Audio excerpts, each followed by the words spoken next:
everybody. Welcome to the Troycast. Mike and Jay. Shalom, Biggie. Hello, Jay. Hey, everybody. How you doing, my friend? Pleased to be with you. I'm thrilled to be here today. Yes. Look to your left. My left. Whoa, it's Jay Chris I bet you Newberg. didn't even notice he was sitting there. It's that guy. Hey, buddy. Hey, man. How you doing?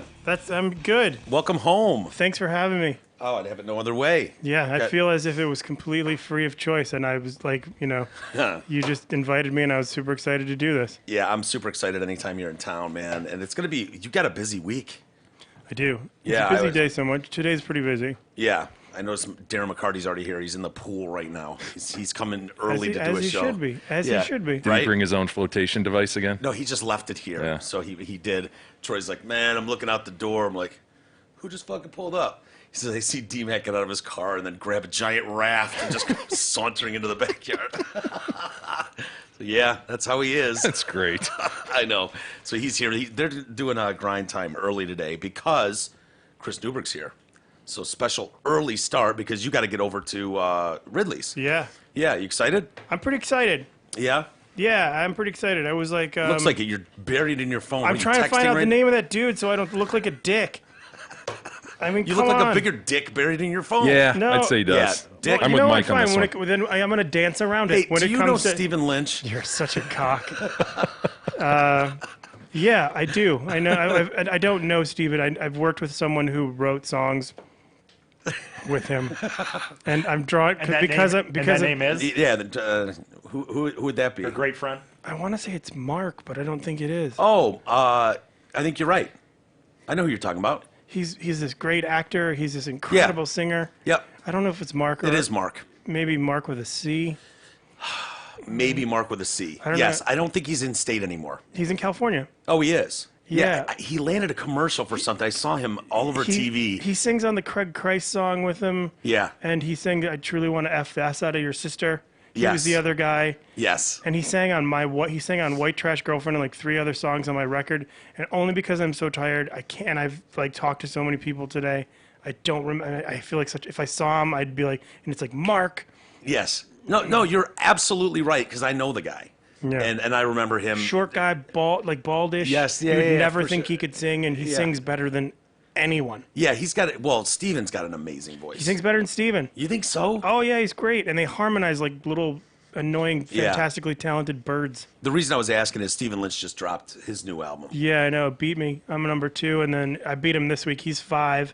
I'm 2. Are you serious? I Tenacious. thought he was saying it was called Beat Me. Yeah. So No, last I was Okay, like, that's well, I unique. thought it was something different. But Steven was number 1 last week. He dropped to 5. Tenacious D is number 1 this week. I'm at 2, up from 4. really, Wow. how is that album still hanging around? You're recording a new one this week. I had to listen to it yesterday to make sure I wasn't doing anything from the last one because Yeah. being like there's like it's like one of those things like it's like a band who like I'm sure the Counting Crows hates playing Mr. Jones, but I'm sure they kind of really dig playing Round Here. Yeah. I'm that way with my initial Descent bit. I like it. It's funny to me. Yeah. The getting older thing because it's just like every single day there's something different. There's something new. Well, if you can update it when you play it. Yeah, but I can't do it. The record company's like, all new stuff. They want me to do, like, this is going to be the challenge. So this weekend, all 4 shows have to be clean shows. What do you mean? I'm like, no swear. I mean, I'm going to probably swear, but that's why I'm doing. The last show got lucky because it was just 1, and we did the whole thing. We just kept it. This is 4 separate shows, and we're only doing clean bits. Not clean, like, I won't be swearing at all on this record. I probably would be like, oh, this is fucking crazy, and then we'll just cut that out. Really? Why? Now, why would you do that? The monetary increase is over the moon because on Really? on clean comedy channels there's like 7.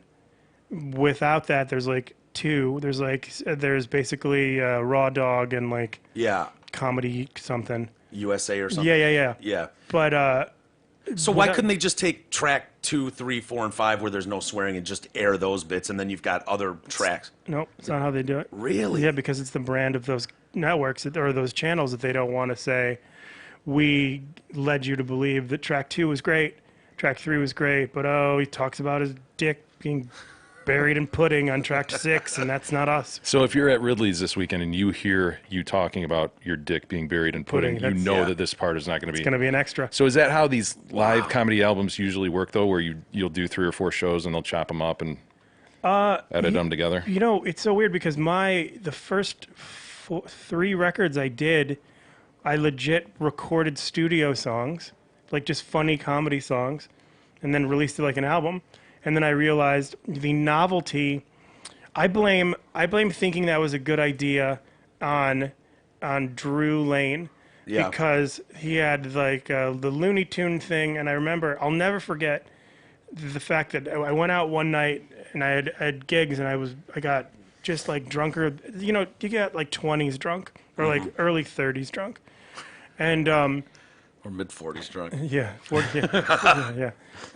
So I was like early 30s drunk, and like I wake up the next morning at like 11:15. And I've got like 300 voicemails or texts, and people, they're playing the shit out of your record on WRF. They're playing White Trash Cover. Drew won't stop talking about it. And I'm like, huh. And I missed it. Really? And I missed the whole thing. And then I was just like, I remember trying to like call in. I didn't know any of you guys then. And I remember trying to call in the next day and be like, yesterday you guys like played my record. Play my song. Yeah. You want to talk to me about it? Yeah. And they were like, no. Yeah. We did that yesterday. Where Yeah. were you? I was asleep. Yeah, that sounds like something we would have done. Yeah. Sorry, dude. No problem. So I just like, so then I was like, all right, I'll make a complete second record with all music, because I still had the band bug, and I still was like trying to figure out how to do comedy. So I would transition into like full songs on stage, which is not, people like, you don't want to sit and listen to an album. You don't want to go to a show unless it's like an unplugged format of songs, you know, where you can do this. You're not trying to find out where the funny is in a 3-minute song. Yeah. So it was a transition period. So then on the third one, I kind of started doing a little bit of live stuff, and then I thought I was done with records. And then my manager was like, just do another one. And he's like, you can make so much money on satellite radio.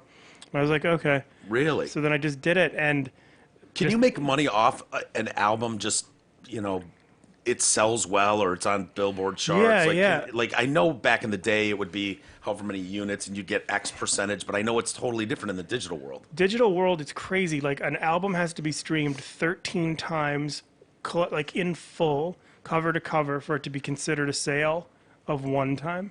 Really? Yeah. So, and then it's like, like let's say, for example, like hypothetical, not that I do this to make more money, but like if I were to like Play, hypothetical, walk away.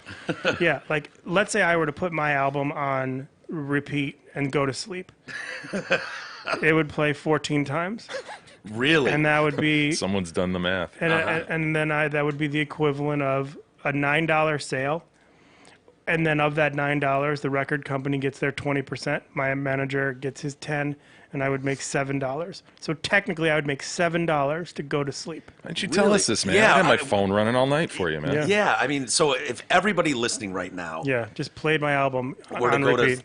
wherever they get it. Spotify, iTunes, Pandora, you know, and just stream it once or twice while they're sleeping. It Yeah. costs them no money. Yeah. And it's live and let die. There's 3 choices. There's 4 choices, but just live and let die. If you were to stream it constantly, just one night for a month straight, you know, if you did that, it would cost you nothing, and it would mean the world. It would be like $30 for me. Yeah.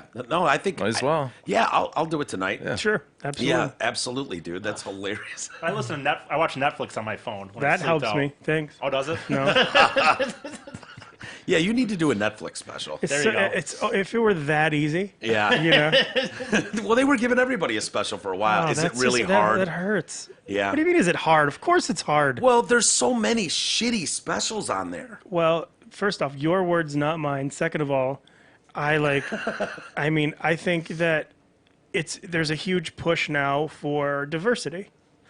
I was gonna say that. Like, I noticed a trend on there with certain types of people that you see doing comedy specials, even if they're not good. Mm-hmm. It's like, what's going on here? Well, I mean, okay, so Tiffany Haddish can do anything she wants right now. She's probably the hottest celebrity star in the world at this moment.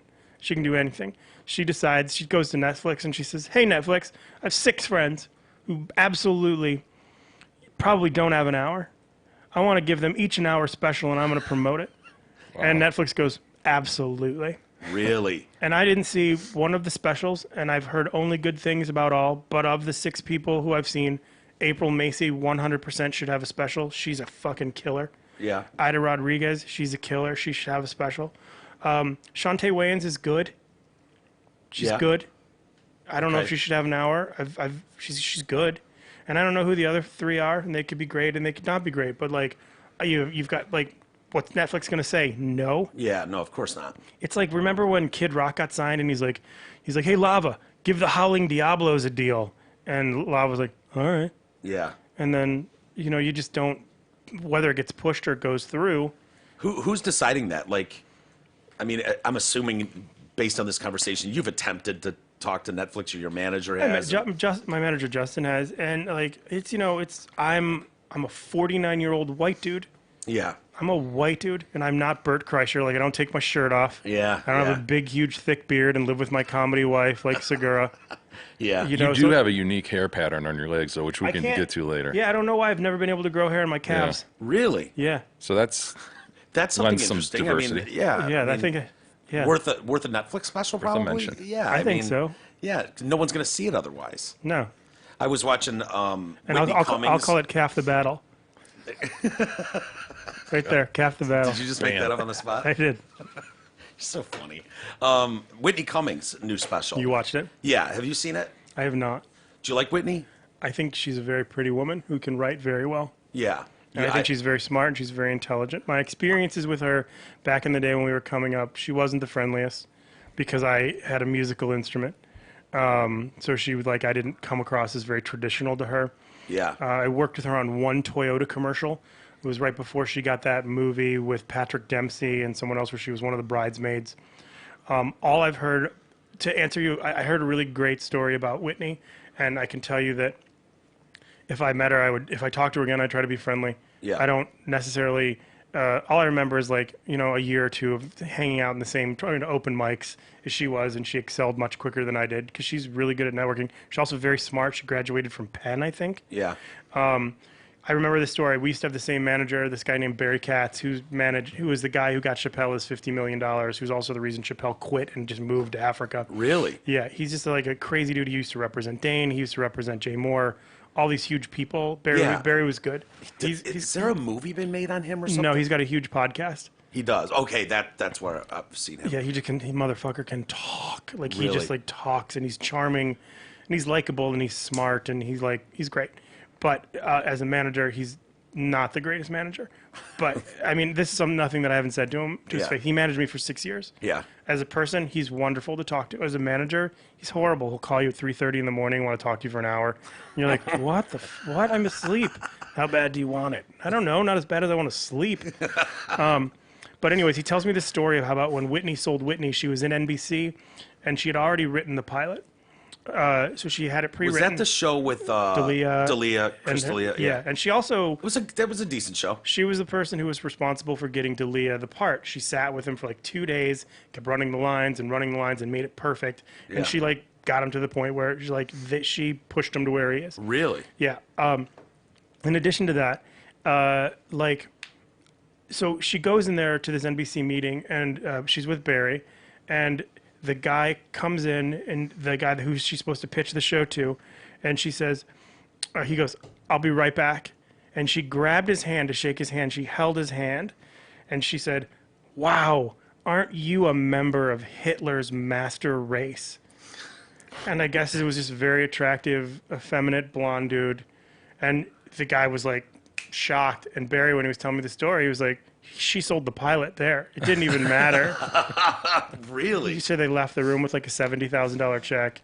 Like he bought it in the room based on That that comment. move. And I would never have thought of that prior to hearing Yeah. that story. And so before you speak what you're saying on Whitney, here's what I'll say. When I was a kid and I first moved to LA and I was cocky, I didn't get along with her. I kind of thought she was a dick. I've had zero interaction with her. She's had a meteoric rise to success. Yeah. And she's very intelligent and very proven. I don't really know her, and I have zero issue with her, and I don't even think she would. If she were sitting across from me and I told her who I was for 2 hours, I don't think she would know who I was. Really? Yeah. Yeah, I wasn't going to go on a tangent or at that was all me. about her. No, that's fine. I love it. But her new special is out on Netflix, and I was like, fuck, maybe I'll, I think Bill Burr produced it, and he sent something out on Twitter like, hey, you got to check it out. It's great.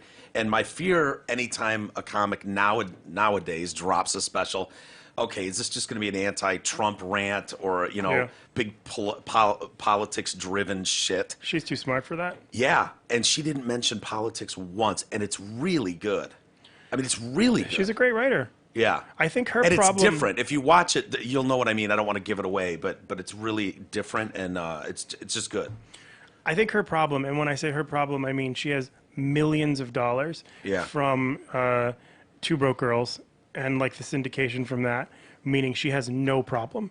Yeah. But I think the issue with her, she is so so confident, so I don't know if domineering is the word, but like she doesn't initially come across as likable.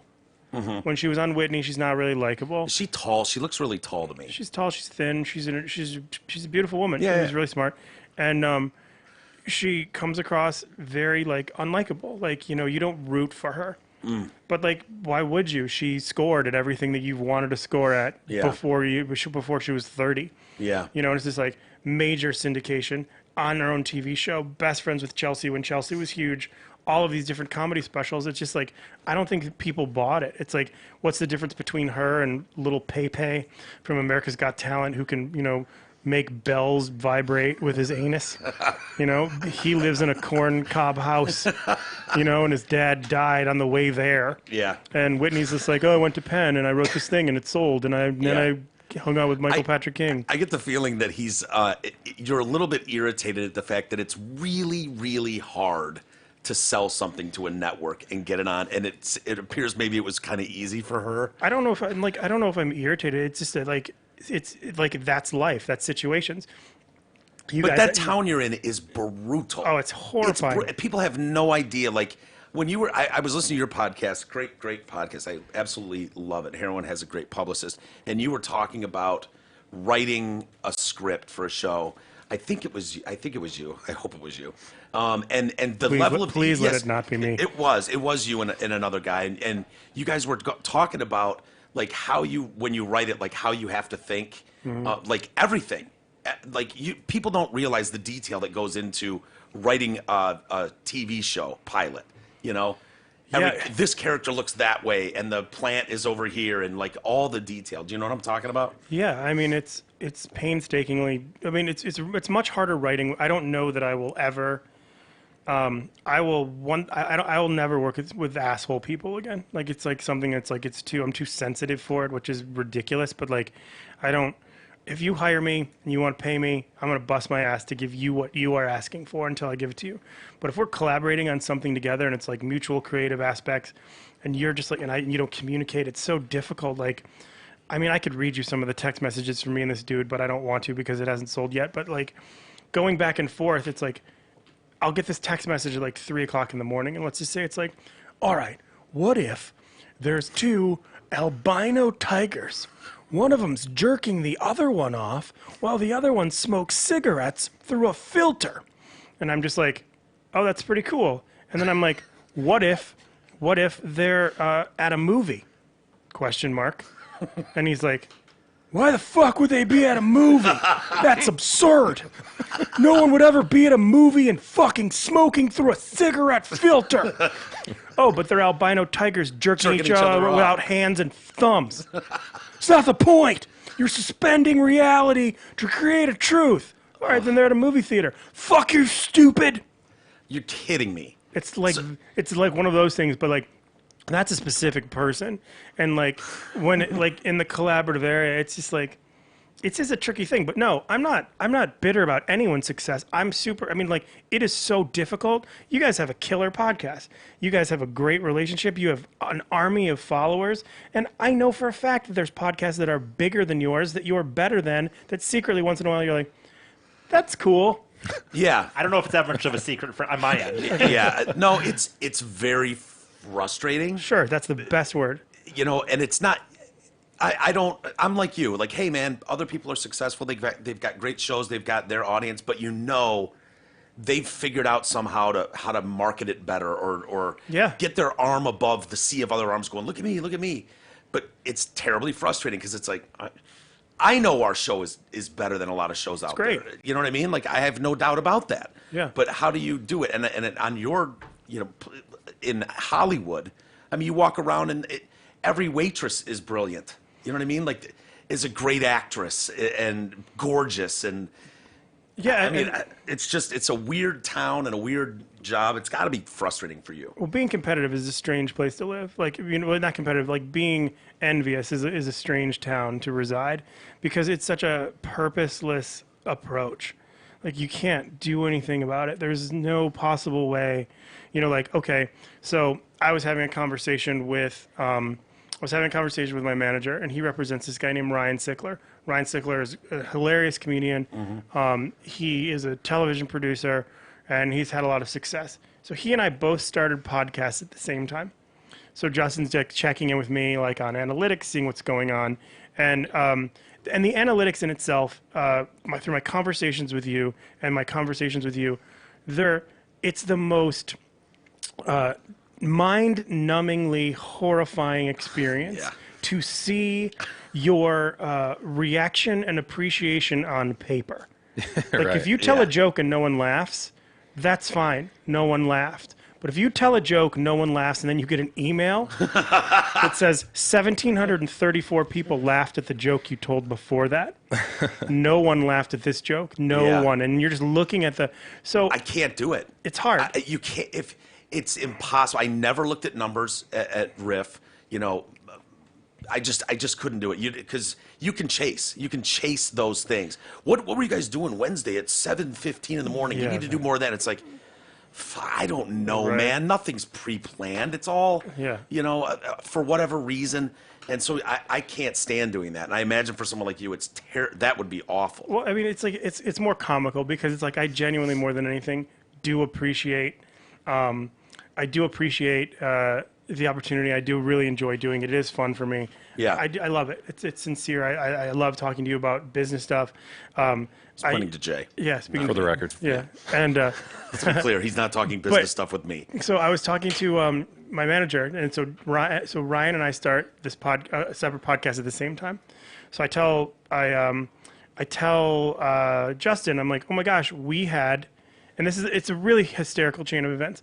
Okay, so I get that it starts off with getting an email from you with analytics, and it was the week that you guys were off that I went up. The numbers jumped 6,000 something. Okay, 6,000 in 1 week, and I was like, holy shit, this is cool. I'm so excited. It's great. And so I tell my manager, I'm like, oh my God, we jumped 6,000 in 1 week. That's so incredible. I get on the air and I'm like, thank you so much for sharing with everybody. This is great. We're up 6,000 in 1 week. It's amazing. And then I tell my manager and he's like, oh, that's great. He's like, send me your analytics. I send him the analytics. He's like, oh, Ryan's been doing it the same time as you have. He's like, they're getting like 90,000 an episode. I'm like, why? How? How is that why? And then he's like, oh, well, Kreischer has them on all the, no, not, Tom Segura has them on all the time. Well, there you And go. I'm like, well, that's not fair. I don't not whatever. fair. And then to add insult to injury, the next week I get an email and it's from Jay, and we're 38 numbers less than the previous week. And I go, how do we lose 38 in a week from the previous week? He goes, and like plain and simple, he writes back, oh, I guess it was a typo. I guess it was a typo. I also didn't tell you. You did double the shows, dude. No, I know, but like I counted, and I was like, I subtracted, and I was like, yeah, I'm not saying that I was My optimistic, typo, yeah, I typoed had a 1,000 typo? off. but still, the point You is, I did was double like, the shows. So well, yeah, but okay, regardless, I Yeah, was very regardless. excited. Regardless, I was so excited. So then it went from, oh my God, this is working. I'm getting traction. Not traction like this guy. Yeah. No, I'm losing traction. In like a period of 5 days. So how do you not sit in your room and just jerk off till you bleed? Yeah, your manager's like, oh, that's cute. Yeah, Yeah, no, it was I like 100%. your number That's there cute. your guy over here has 90,000. So Yeah, dude, that's it's so incredibly competitive though, and I see just like with the people you have on your show, how Instagram heavy it is. It's crazy. Oftentimes you'll send me the show notes, and you'll be like, I had at so and so. Right. You won't even name Yeah. them; they'll just be at whatever their Instagram handle. And you go to these Instagram handles, and they are pro shot material up Yeah. and down. The content is unbelievable, Yeah. and the investment these people make in their Instagram, it just gives you a glimpse into how competitive a marketplace this is. When you have some high level guests, some more moderate growing guests, whatever, and they could be a moderate guest, and you look at their page and it's like, holy shit, man, they are Yeah. going strong on this. Yeah, they're hustling. And Yeah. they don't need it. They don't need the like. I have a girl who I asked to do my podcast. She's a Michigan comedian who lives out there, and you wouldn't have heard of her unless you like knew her. I was like, "Do you want to do my podcast? It's like Michigan based. Like it's like it'll be great." And she's like, "Yeah, I don't do podcasts anymore. It's wasting my time." She's like, "I'm just doing too well on Instagram." I'm like, "You God." Like that's my first like under my breath. Like Yeah. that's what I think. But I was like, I didn't say that. So I looked at her Instagram. I'm like, "Oh, I don't. She doesn't need to do my. She doesn't know it. She's killing it." Yeah. And I'm like, good for her. And like, you would never know. That's the beauty and the representation of like YouTube stars and Instagram stars. It's like, where do these people land outside of your phone? Like you say, like, oh my God, I've got the prime example. And I don't know. Okay. So the girl who's married or who's engaged to Jake Paul, Tana Mongeau. Yeah. Yeah. Okay. Yeah. Tana Mongeau. Can you look at see how many Instagram followers she has, Eric, please? So this girl, right outside of right on Sunset, she has this gigantic prime location billboard that's easily $50,000 for this billboard for a month. Probably way more than that on Sunset Boulevard. On Sunset, huge. Yeah. It's an all-white background. She's wearing heels. She's crawling towards a birthday cake, and it just says, "I'm legal, bitches." And then it's her Instagram handle. And my first thought was, who the fuck? What is this? Come on. And I looked it up at how many followers does she have? 4.7 million. 4.7 million. I'm incredible. I'm like, her rich dad didn't buy this. She did. Yeah. And more importantly, she probably had a sponsor pay for it. Yeah. Yeah. Because she was wearing some bikini that whatever. Yep. And go ahead. Her, you have your bio, or you say, Yeah. what it just says, not bad for a 5 with no talent. But I mean, she's one of the smart. She's one of the smart. That's the smartest approach you can take as a hot girl, is to be self-deprecating and to try to be funny. Yeah. The master of that is Brittany Furlan. It worked for her. She married Tommy Lee, and she's had a pretty good career. Yeah. Just being the hot girl who's like stupid hot, who's very funny. Yeah. But she's not like, I'm hot. She's just like, this again. Yeah. And people are like, oh, she's relatable. A lot of hot girls who are not funny who have done well for themselves. Yeah, quite a few. Of course. You had one on that is smoking hot and was really cool. Blonde girl. What movie was she in? She was one of the two girls come up to the table and. Two girls come to the table. Yeah, you were playing some scene. Shit, I wish I could remember. Krista Allen? Yeah, Krista Allen. Krista Allen's like one of the most beautiful women. She dated George Yeah. Clooney. Yeah. She dated Spade, and like Darren was even talking about how he's like, But she seemed very down to earth she's and insanely, cool. she's crazy down to earth. She's crazy, full on crazy, but she's a talented woman, and Yeah. she's a great actress. And she was, she made a career out of being an actress and doing Lifetime movies. Wow. And like her biggest, that's one of those things. It's like here she's 51 maybe. Really? She's 51. She was Baywatch, right? And then Clooney for a decade. I don't think she was Baywatch. She was Clooney for a decade. But if you remember, did you see Anger Management? Yeah. She was the hot girl. There was the two hot girls in the class, the porn stars. Yeah. She was the dark-haired girl, Stacy and Gina or whatever. Yeah, that's what I was talking about. They come to the table Yeah. and is it Sandler? January Jones and Krista Allen. Yeah, Krista. And Yeah. so Krista's great. Like she's the most helpful, fun, cool person, and like she wants to do jokes. She's a good writer. It's like one of those things where she's still figuring out how to tell jokes. She's figured out how to write jokes. Most of the time, when you're a comic, you figure it out on paper before you figure it out delivering. Yeah. And I mean, I'm the opposite way. I figured it out on paper afterwards because timing. But How do you write? Like is it different if you're obviously it's different if you approach if you're trying to do it as a stand-up performance versus writing for a award show, you're writing someone else's jokes or you're writing a pilot. okay, well, I did this on the plane, and I'll share this with you. And hold on. So Did you say you have one running Word document that's open and you just keep emailing it to yourself? well, I have a Word document with all of my jokes on it that after I add it and update it to it, I send to myself via email in the event that my computer crashes. What if your email gets hacked? Then it's still there. Yeah. They're not going to steal a document. And if they do the document, they're not going to steal the You think document. the Russians don't want your jokes? Come on, man. I hope they do. This is some Russian comic just killing it right now on stage, Yeah. using all of Chris's material. Okay, so for example, I have several, and this is going to go on the new record. I have several jokes.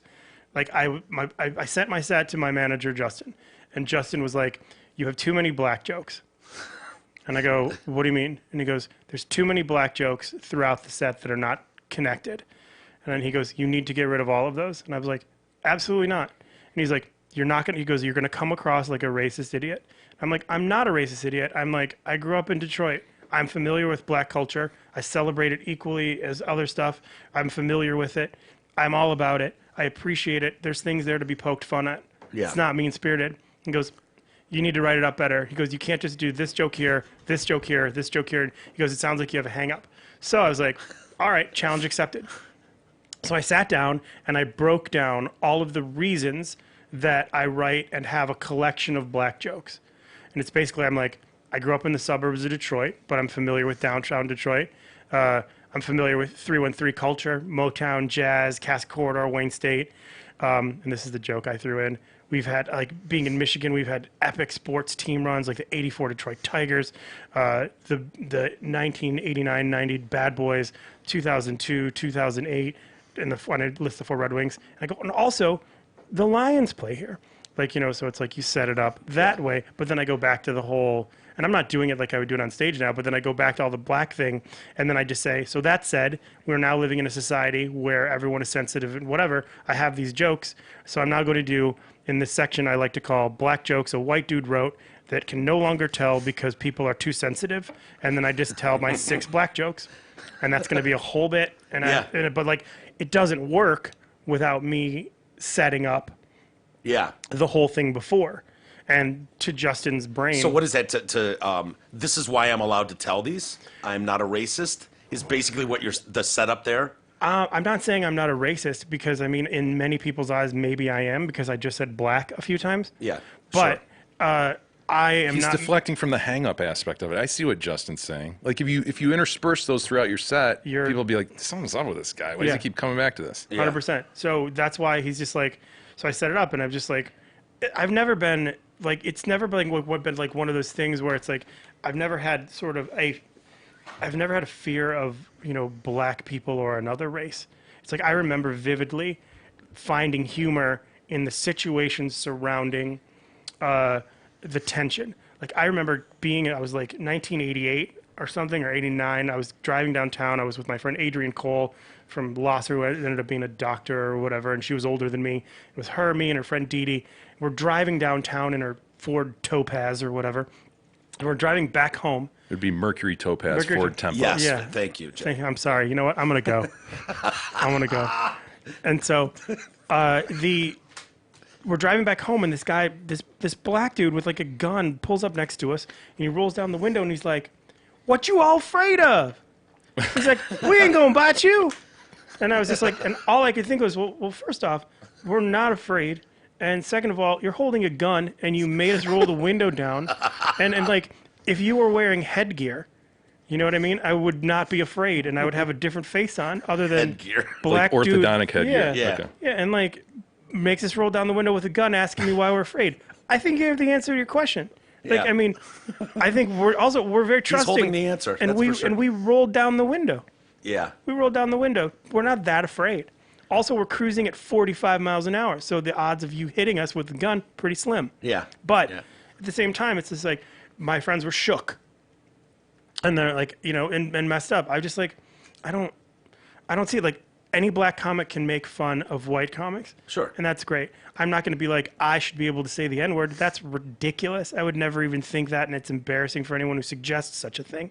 But So what is obviously there's inappropriate jokes. Is it if you're okay, like, because you can come up with a funny joke and go, can't tell that. Let me give it's an example, stereotyping. if I may. Sure. You had a tweet the other day, and you tweeted, "Ruin a band name with one letter." Right. And you put Ed Zeppelin. And I responded, "Black Fag." Yeah. You did not like that. I didn't touch it. I didn't touch it. But now, had you responded black faggots, like the grouping of twigs, I would have then showed a picture of Twigs. And Fag, that's awesome. He did like queef though. He liked my queef. but like, I'm not going to talk, but like, it's like one of those things like, okay, so next week I have on my show John Rudnitsky, who is an SNL cast member. He's an actor. He's in a bunch of movies. He was the kid who like was straight out of USC, auditioned for SNL, got it, and they crucified him because he had questionable tweets. Yeah, and they, like, yeah, they you got to went be back, careful as hell. And they went back I get 3 it. years, and it's like, I don't have a problem saying anything. I know you got a chuckle out of it though, right? What? Black, yeah. Yeah, sure.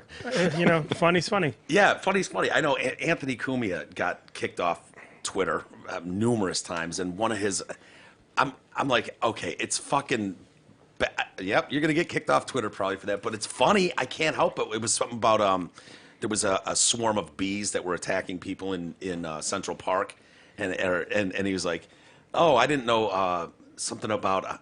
Oh, now bees are attacking people in Central Park. I thought it was just the ends. Oh, jeez. That's hysterical.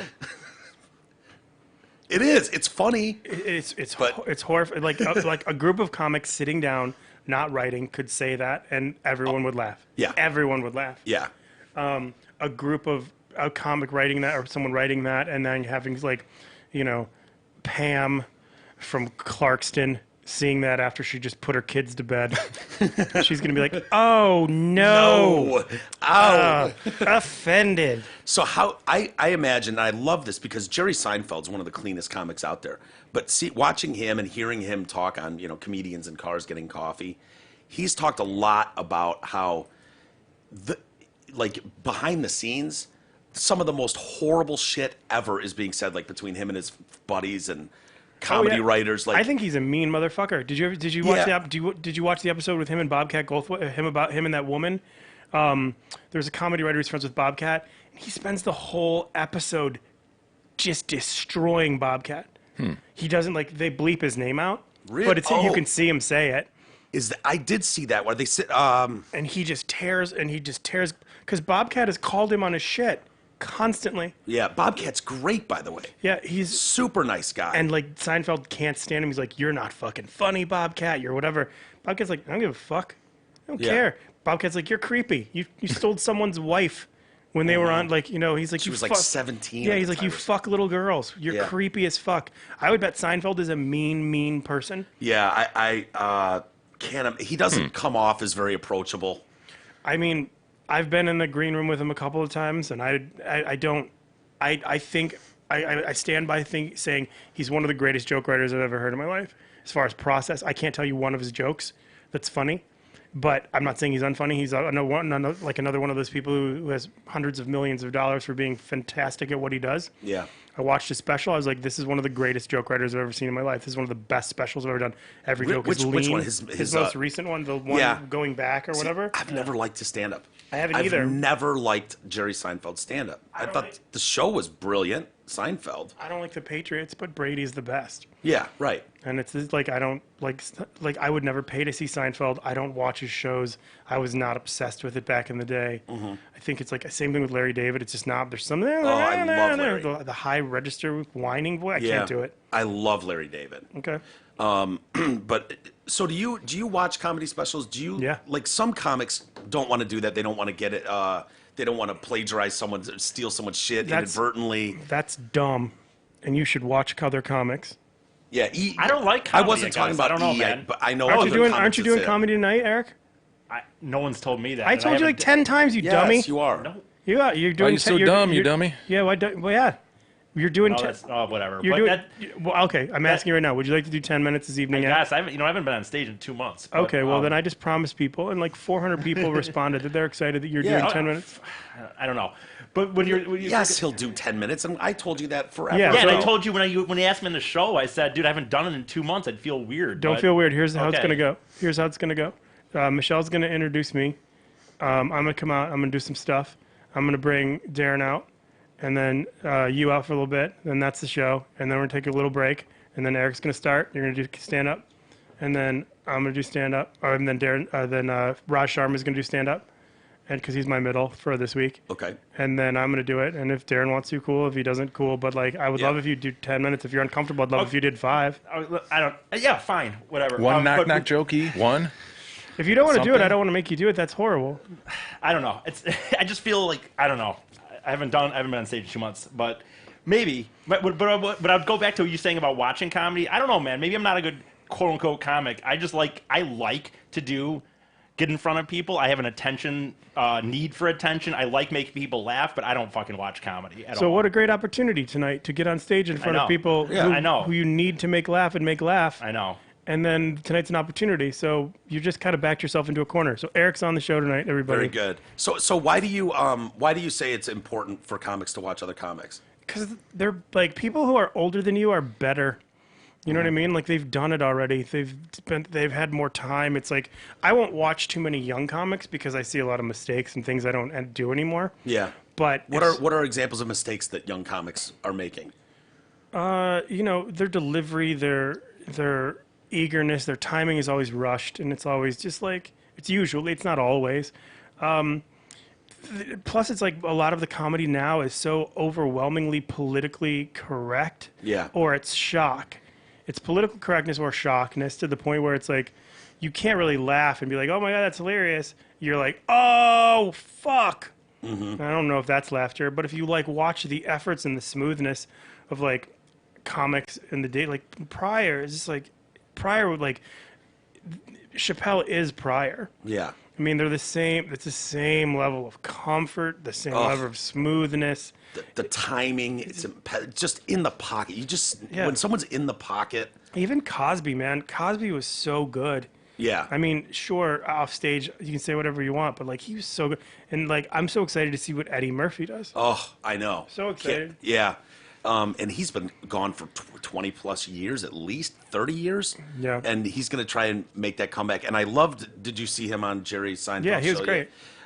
Yeah, has he done any specials since Raw? No. So it was he did- Delirious and Raw, which I think mean that's our it. generation grew up on and loved. But remember when he got the JFK award and or whatever it was, something prize, Kennedy Center Prize or something? Oh, yeah, yeah. And he did 7 minutes. Yes. Off the cuff, and he's like, goes, and it was one of the funny. It was like it was out loud, clean laughter, and it was just like him going. He goes, man. He's like, Bill Cosby, he got one of these. He goes, they messed up. You guys try to take his trophy away because you messed up when they tried to take your trophy away. Then he goes into this whole Cosby thing, which obviously is super important to him because Cosby was such an asshole to him. Yeah. But then he talks about he does a whole 3-minute bit about how they should name it an award and not a prize because the prize sounds like money. And he's like, oh, when they told me I was going to get a prize, like you get money with the Nobel Peace Prize. He goes, and I get here and they're like, no, you have an award. I'm like, well, that's not a prize. Yeah. That's an award. He's like, So he's just naturally funny, no So matter funny. what he's doing. I mean, his movies were great, but I loved hearing him talk about like how hard it is. Like a comic needs to be able to go into a room and work shit out, see what works, see what doesn't. And I thought it was really shitty what happened to Louis C.K. When he's trying to work out jokes and people are secretly recording it or running it to a blog and, oh my God, he's doing stuff on Parkland shooting and making fun of it, I mean, that's got to be awful Well, the for improv- someone like, Eddie Murphy to try to go into a club and work shit out. well, you're not going to be, no one online is going to see that because now the Comedy Store, the Improv, and soon the Laugh Factory, you have a phone ban. You cannot bring your phone in. They literally take your phone Yeah. at the beginning, put it in a case, and you get it when you leave. Yeah. You can't do that because too many comedians are like, I'm working on too many important things. Like, can you imagine if, like, let's say Eddie, for example, has a new bit about Aquafina, and he comes out and he's like, he does this kill, and he's working for weeks and weeks and maybe months, and he gets like a 7-minute bit on Aquafina. It's going to be the thing he opens up with. Some chowderhead is like, Yeah. he torches that 7 minutes. Yeah. By putting Done. it on the internet, it's gone. It's the weirdest thing because, it's probably weirder for you as a songwriter too, but a great song you play it every night forever, and if you don't play it, the fans will boo you. But a comic, once the joke is told, it's over. Yeah. It's done. You don't want to hear the greatest hits of a comic. It's true. You know what I mean? So I get your point about Murphy. He gets 7 minutes on Aquafina and some dipshit gone. records it. It's done. Yeah. The punchline's ruined. Yeah. It's crazy. And like I got to see Larry the Cable Guy go through his process a couple weeks ago in Nebraska. He's great. Walks on stage, reading glasses, notepad, just like reading. He's shit. a really smart guy, isn't he? He's not only smart, he's really funny. Yeah. Like he's just his jokes are just good, and he knows his audience, and he knows who he's writing for. What were you doing with him?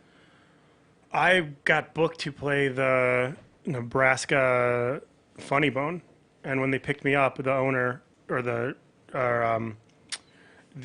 Colleen, the the general manager, sorry, said to me, she's like, "Oh, Cable Guy's gonna do 45 minutes in front of you." I'm like, "Why? In front of me. Why? What do you want? Why wouldn't he want to close? Isn't this his home club?" Yeah, but why? And then I'm like starting to hate him because I'm like, why would he want to do this to me? This is like such a Dane Cook move. Like, no, back in the day, Dane would famously bully people and bump them and then do his stuff and be like, all right, you're up. And so, man. but I met him. Just and, walk in and because he's Yeah. a big deal. and he switched and he went after her and we talked and became friendly and exchanged info. And he's just a great joke writer. He's an old school. He was doing, I want to say, 7 to 10 jokes a minute. And it was just like wall to wall to wall laughter. It was like they talk about Really? laughs per minute, nonstop. Just No like kidding. fire, fire, fire. Yeah.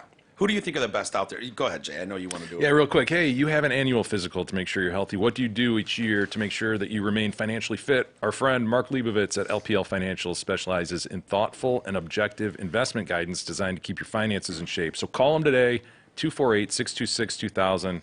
Ask for Mark. Securities and advisory services offered through LPL Financial, a registered investment advisor. Member FINRA SIPC. Jay Chris Newberg is who is in studio with us right now. Heroin Has a Great Publicist is the name of the podcast. And it's one of my favorite ones out there, Chris. I love your guests. I love Michelle. It's fun. Check it out. It's The tight. stories you Tight tell. 30 minutes or so. 35. You aim for 30, right? I do.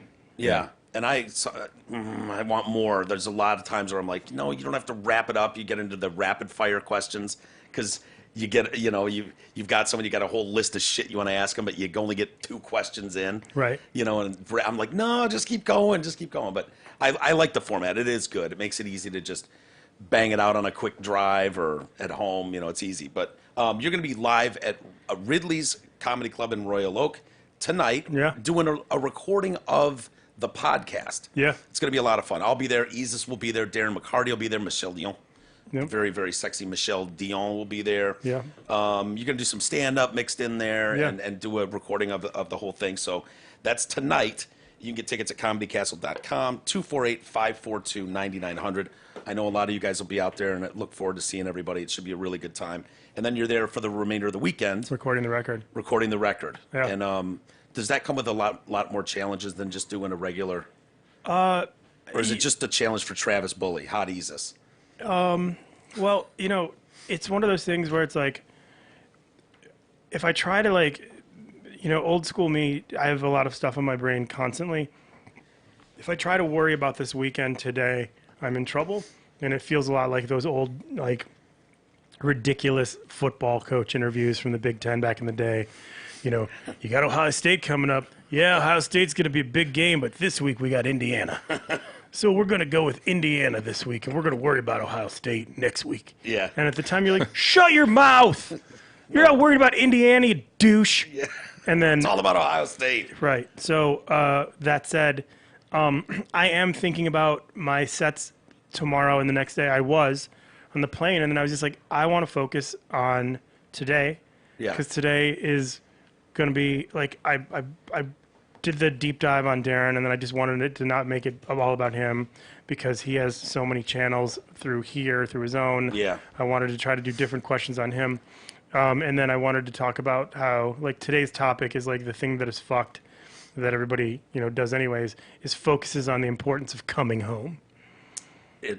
Coming home to Detroit? Not just home in general, just the whole misconception of home. Okay. Because it's just so stressful, and it's so exciting, and it's such a constant letdown, like home. Sort of like the holidays, right? Yeah. Get all Yeah. pumped up. Oh, the holidays. Build it up. And Yeah. We hype Uncle ourselves up for Charlie. things you can't really hype yourself up to go in reverse. Yeah. I mean, you are where you are, and that's kind of your home now. But Are you having fun still doing the podcast? yeah, it's super fun. I mean, Yeah. You know, it's like, honestly, like, I love the machine that it is your format. Like, I love that Eric had a pre-recorded thing after Jay just read thing, and then you have stacks of things. Whoa. Don't pull back the... How dare you? I didn't- read that fucking... He did it live. He does it live every Whatever time. I just said, I just said it live. Okay. So, and it's cool to just see the network and the way that you guys have brilliantly marketed a cool feel of like this wonderful Detroit cast cult. And you have your parties and you have your listener things and you have your club. And it's fantastic. And to show how excited I am on these things, it's like the other day someone sent me $6. And I was like, yeah! Is it 3 2s? Yeah! That was like $6! They sent $3 $2 bills? No, they sent they like Venmo or PayPal me $6, and I was like, yeah. That's awesome. And it's Yeah. like, and is it 600? No, is it like? Sure, you can constantly look at, like I was talking about, things that it's not, but the fact of the matter is, somebody was listening to a show that I do at my kitchen table, Yeah. and said, all right. Isn't I'm that in. remarkable? I'm in. Yeah. It's He said incredible. I know. Where He- do they? I'm sorry. Jim, No, go ahead. he took those steps to send you $6. So the steps, they're just like, get on the computer. Maybe they have PayPal. Maybe they don't. They go to PayPal, log in. Oh, find me. And it's like, then They got to remember what their password is. Yeah. I got to go to my fucking thing. Where's my password for goddamn yeah. PayPal? And it's like, are you sending money to like a scam artist? I don't know. And then they're like, then they have the belief. And they send it, and then all of a sudden it's just like, hey, you have $6. It's Yeah. like when Radiohead famously launched that one album and it was just free. And it's Yeah. like, just Yeah. let us, give us what you think it's worth. Yeah. Yep. And they And- made millions. Yeah. Yeah, absolutely. Louis did too. Louis when he stripped down the album from all the shit that's on the disc that makes it not piratable, that costs a ton of money. That's all I do. Like Oh. whenever I'm live, any the price, Christmas- donation. I tell everybody it's free. Yeah. And like And whenever, then, does anyone take it for free? yeah, 100%. Really? Bastards. 100%. But I don't care because like it's like it is what it is. Like there are people, there's points in your existence when you don't have cash, when you don't have money and you're not True. killing it, True. and it's like you want stuff. Like I think I've purchased and given away like 10 separate tickets for my show because I just said part of it was my mistake by miscalculating because a couple people sent me tickets that they said, oh, we can't use these tickets. You want to give them away? I'm like, sure. And I'm like, is anybody whatever? And it ended up being more. And I was like, son of a bitch. But these are people who want to go, can't afford it. And I'm like, I'm not going to like, Yeah. and as I said, I wasn't going to put them on blast. So I'm happy to help. Yeah, and those I know the listeners that you're talking about, not specifically people, Right. but I meet a lot of them. Yeah. That will come up and hey man, I'm really sorry I wasn't able to donate to this or give money, and I'm like, are you fucking kidding Yeah. me? People have come over here and done work. Yeah. Like I need this done. Does anyone know how to do this shit? And it's like that's my field. I do that work. I'll be there, and they come over and they work their ass off fixing whatever issue I have. And they won't take $1. It's like, no, this is my donation. I wish I could do more. I wish I could donate to the podcast and Yeah. blah blah. And it's like, dude, it all works itself out. It does, and a Right. lot of times it might come back later. Like we just had a member sign up yesterday. When they sign up for an annual membership, we give them free My Pillows. Okay. And so I'm like, hey Jeff, thanks for signing up. What's your address where we can send the pillows? And he's like, hey, I was pleased to sign up. If anything, I'm sorry it took so long. I've been getting my freeze worth for too long. So glad it worked out. This dude, I recognize this guy's name from years ago. Yeah, yeah. So Right. it comes amazing. around. It's an intentional kind of thing. It's not like radio where you're just in and out of a show. It's intentional. These people are going there Yeah. for Yeah. a reason, finding your show, listening, and so it's a different kind of audience for sure. Yeah, it's Yeah. never just left on their car radio when they get in the morning. Right. You know what I mean? Yeah, and it's like it's definitely one of those different things because as a comedian, you have the whole like immediacy thing in your brain. Like I tell a joke, I want laughter immediately. I do a podcast, I want to know that 20 million people Yeah. have listened in 5 seconds. That's gotta drive you nuts. And then I'll get text messages like, I'm on episode 28. And I'm like, bitch, you're on 28? Get going. What are you doing? You have a life? yeah, it's got to be frustrating for you because as a musician, touring, you used to tour. I don't know. Were you guys signed? We were almost signed on Friday to Virgin. And then on Monday, our A&R person took off and we were not signed on Monday. Really? Yeah, You're close. we were close. But you're used to immediate reaction. Yeah, I mean, From a song, from a joke. yeah, but I mean, like I've had 3 record deals myself. So like individually. So that's like, I'm cool with not having one then. Can we be clear that agent dude guest that you've had on a couple times is not your agent? No. No. That guy drives me crazy. What's his name again? Steven. Steven. See, Oh my but no, gosh. but he's Steven's from like Bloomfield Hills or something. he's made his final appearance on the show. Okay. But I announced that, and you thought Satan Girl angered people. He made people like, I don't want to listen anymore. Really? He's like, I didn't hear it. The thing is, so bad. He's so bad, but I loved listening to Chris deal with him. Yeah. Like, okay, that's enough. He'd like cut him off from drinks and stuff, and this kid's just going on and on. He's like, yeah, got it, man. It's just Chris and him sitting at the table. Well, Bickering? He's this kid who moved out here from Bloomfield Hills. His father is a insanely successful insurance company owner. So he moved out to L.A. moved out to LA. Okay. And he moves out to Los Angeles and he immediately gets a job at one of the big agencies and he works his ass off. And I see this kid who probably initially 200 maybe goes down to like 155 because he's like Adderall, skinny suit there constantly. And I don't remember what the agency was, but it was one of the big ones. And he's like, I can't do it anymore. I can't take it. I haven't slept in 2 years. Whatever. It's terrible. Can't do it. He's like, I'm going to go get a job at this other agency and it's going to be much easier. So then he goes over to this huge agent who represents like all these people like Sam Jackson and all these different people. And it turns out that this woman is like a really shitty person and like says horrible things to him, is constantly making his life worse. What, So his boss or something? It's like boss. the Devil Wears Prada lady. Yeah, 100%. okay. It's exactly what it is. And so then he quits that and he gets a job at this other agency where he's starting and he's like, oh my God. He's like, it's going to be the best thing ever. And like, he has me meet the top guy and he's like, and their top agent wanted to represent me and they were excited about everything I was doing. Yeah. Next day, he's like, oh, I got fired. And I go, why? And he goes, I said, I texted something inappropriate about one of the other agents and someone showed them. And I go, what? What did you do? And he's like, yeah, I said a bad word. I called one of the agents a specific name. And I was like, Cunt? and she was like, she didn't like it. And I was fired. And I was like, what are you, stupid? Like, why would you Yeah. do that on your phone? And then, but now it doesn't matter. He landed another huge agent. You know Yeah. what? The kid is very smart. He's obnoxious. So Obnoxious, man. I'm not getting the connection to why it's like people were like, he's I'm not going to abrasive. listen. He's abrasive. Yes, it's He's- like nails on a chalkboard. His voice, his just delivery. like- And you've had him on more than It's once? been twice that I've heard. Yeah, he's been on twice. Well, he was on once by himself. Yes. And he was on once with Hannah and Brett. Right. why would you have him on It's like at an all? all-star He appearance. just like he was unemployed. He would just come over. He would come over. He would bring alcohol. Like, Yeah. Anybody show like? Do you remember the decline of Western civilization? Yeah. Oh, yeah. Okay. Greatest scene in the whole movie is like Pool? Yeah. No. That's okay. The second greatest scene in the movie was when Brett Michaels was talking. He goes, you have a lot of people you don't want to talk to. He's like, but a girl comes over with groceries. She's getting in the house. He's like, if I gotta fuck her, she brought over sandwiches. Yeah, that's fine. He brings Yeah. whiskey. He brings tequila. He'll come over with a fifth or two, and he'll come over with like a bottle of wine for Michelle. It's like, Yeah. yeah, you can be on the show for a minute. Sure, Cool, pop in. pop in, do gonna whatever ruin you the want. show. Yeah, you're bringing over a $50 bottle of tequila. Knock yourself out.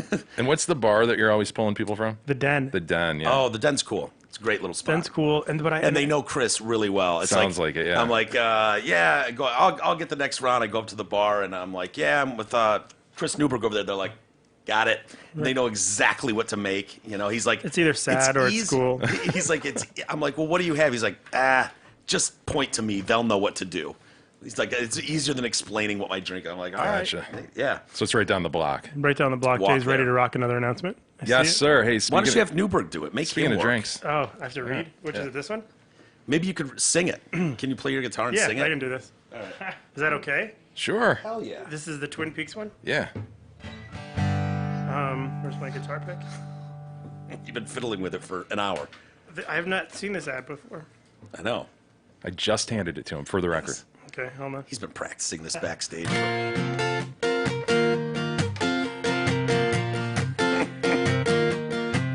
The name of the place is the first two words.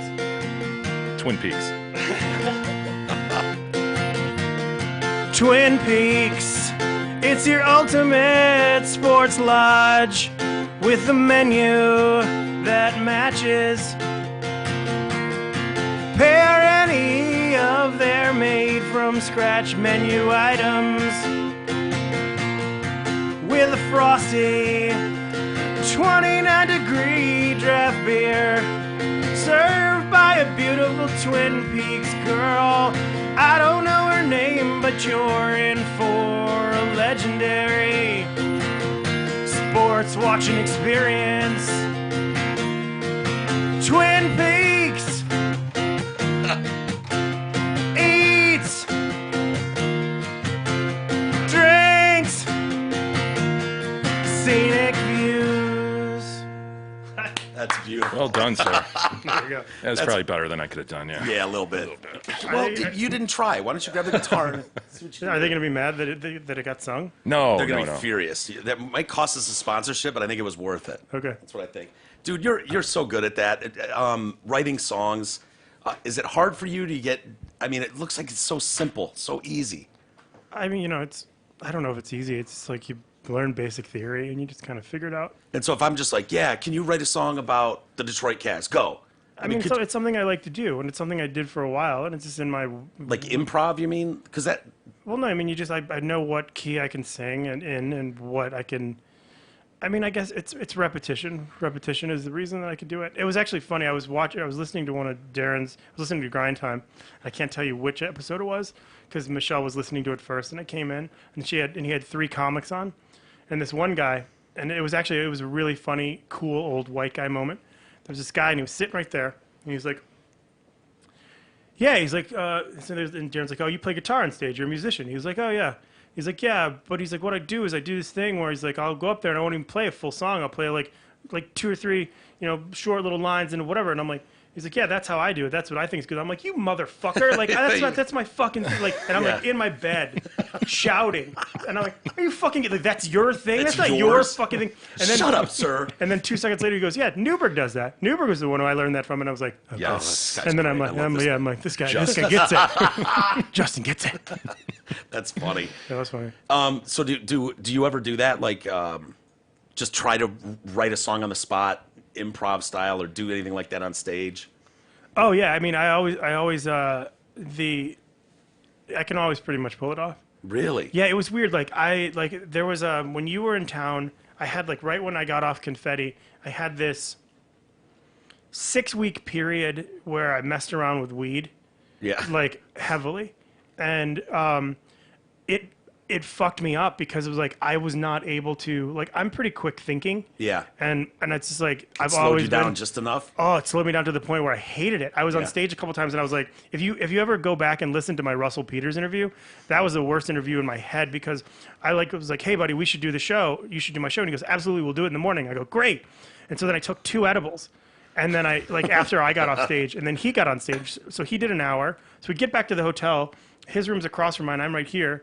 And I'm like, it's kicking in. Yeah. And he goes, let's do your show now. And I was like, huh?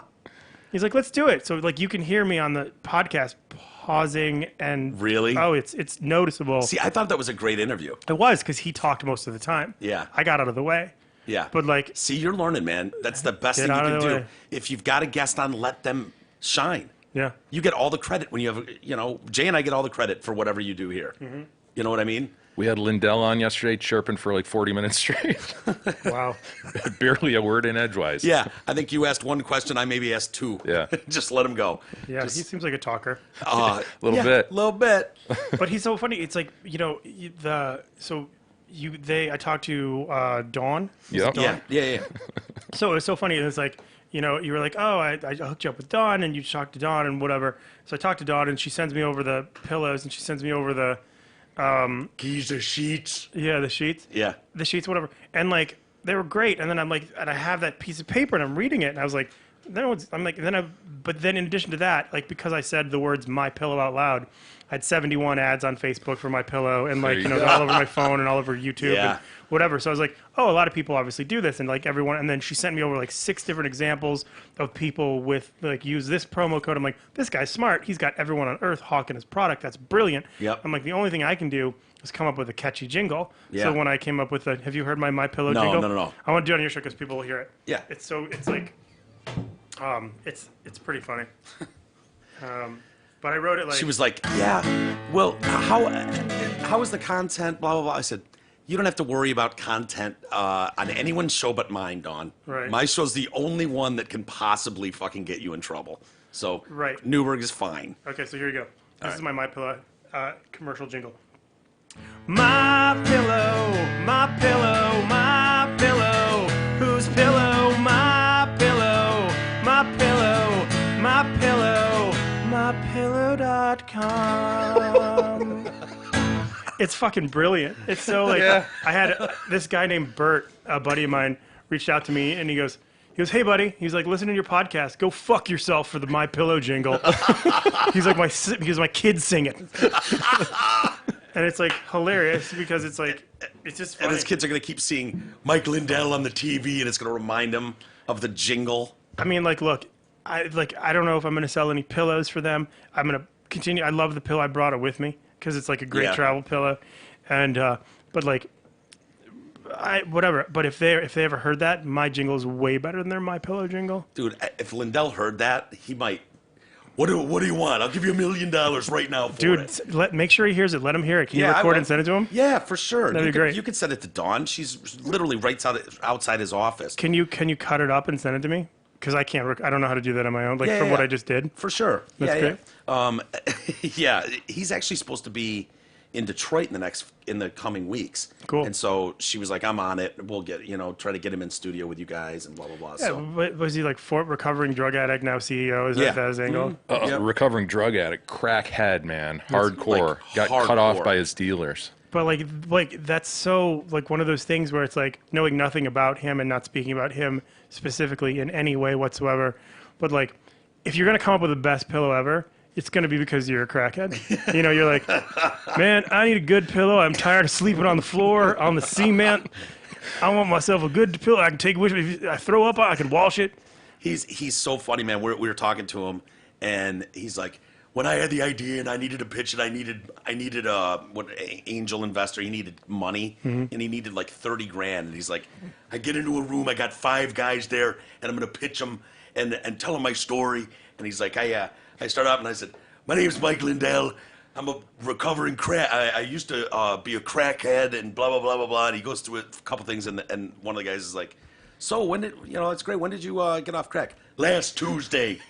Literally. Last Tuesday, and 4 guys got up and left the room, and I sold it to the other guy and got the money. That's a true story. I mean, Yes.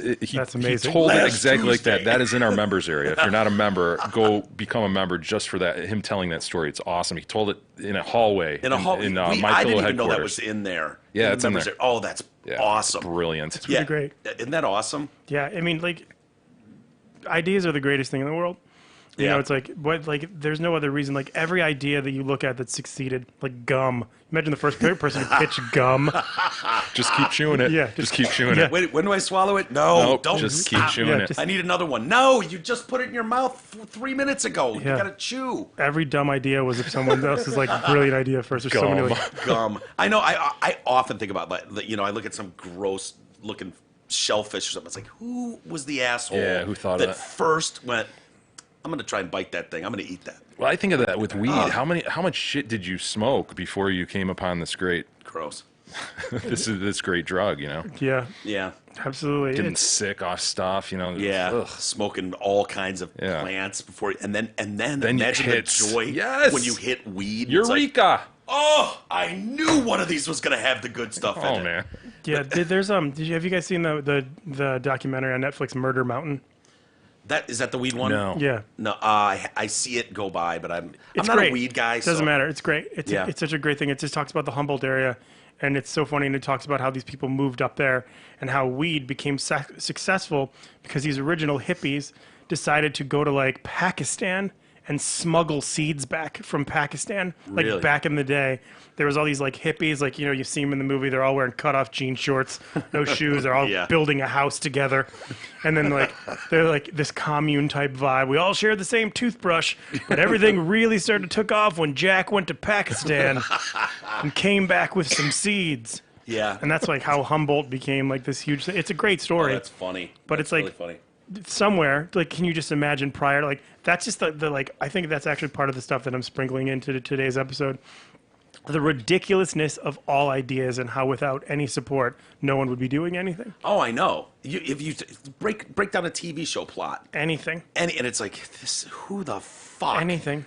wants to watch this? Any idea. Yeah. It's just like, and, hey, you know what? I got this idea. It's water in a bottle. Fuck you. Have it in the faucet. Yeah. Do you, though? Or are you? you dying? What? Now you can't, like, now everyone's thirsty. Now it's like you have to have 8 of these a day. Yeah, yeah. 8. And then otherwise you're going to die. Or, like, it's worse out west because it's so hot. Yeah. But, like, there you genuinely do get dehydrated. But it's just, like, all the ideas. It's just, like, it's crazy. I wanted to circle back to Russell Peters. Let's do it. Let's circle back. Circle back for a minute. I wasn't done with Russell. All right. I thought he was great. He seems like a genuine dude. He's a great guy. Yeah, I know you've had trouble with Dane Cook. I don't know where you and Dane stand now, but He's an adult. I'm an adult. I have no issue with him. It's bygones. I went through my process of thinking that I don't. well, you lit him up pretty good on this show at one point. Yeah, absolutely. And I have zero regret because I told the truth. Yep. And Do you know if he ever heard it? I doubt it. Yeah. And if he did, I don't care. I didn't say anything that he wasn't aware of. He was there also. Yeah.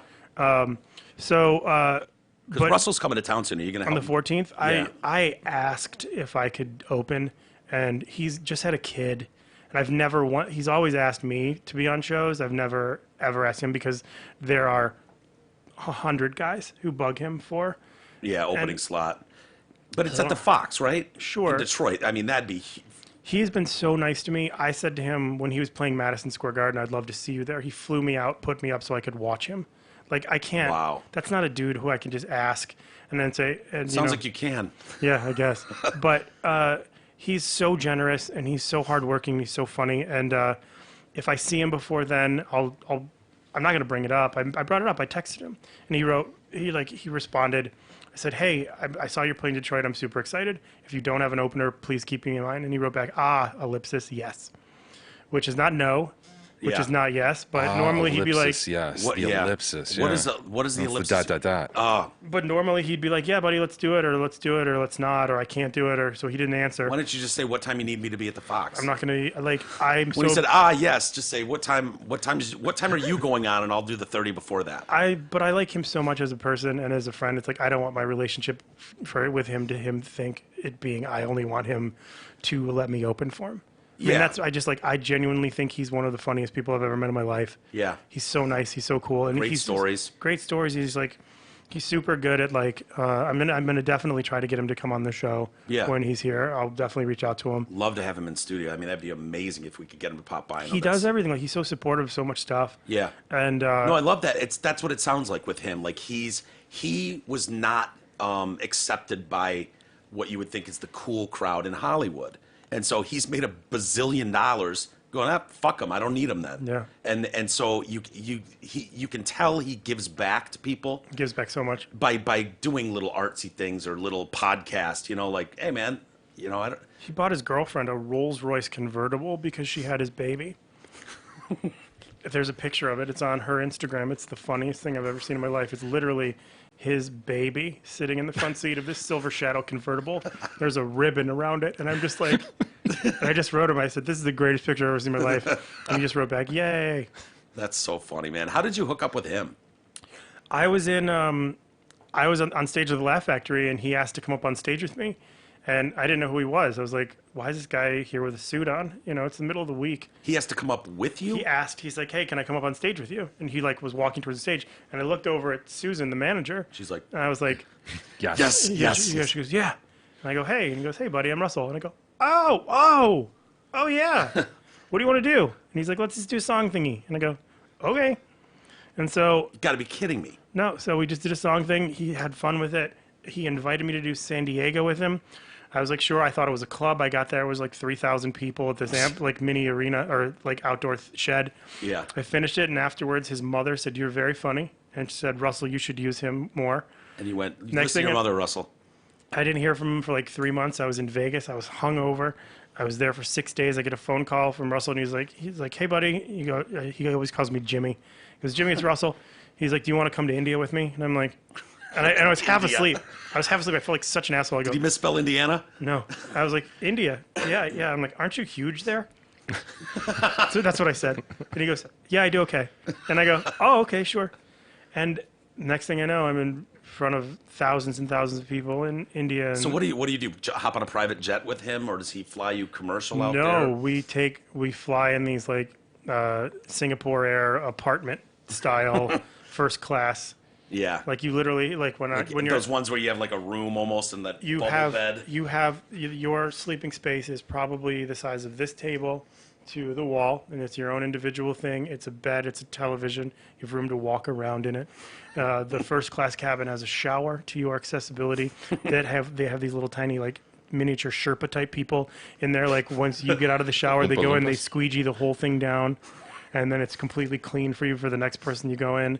And it's just like, it's unbelievable. It's like they're like $20,000 plane tickets. Oh yeah. And it's like he doesn't pay for it. The promoters pay for it. He's like, oh, you want me to come to India? You have to pay for my whole cruise airfare. Really? Yeah.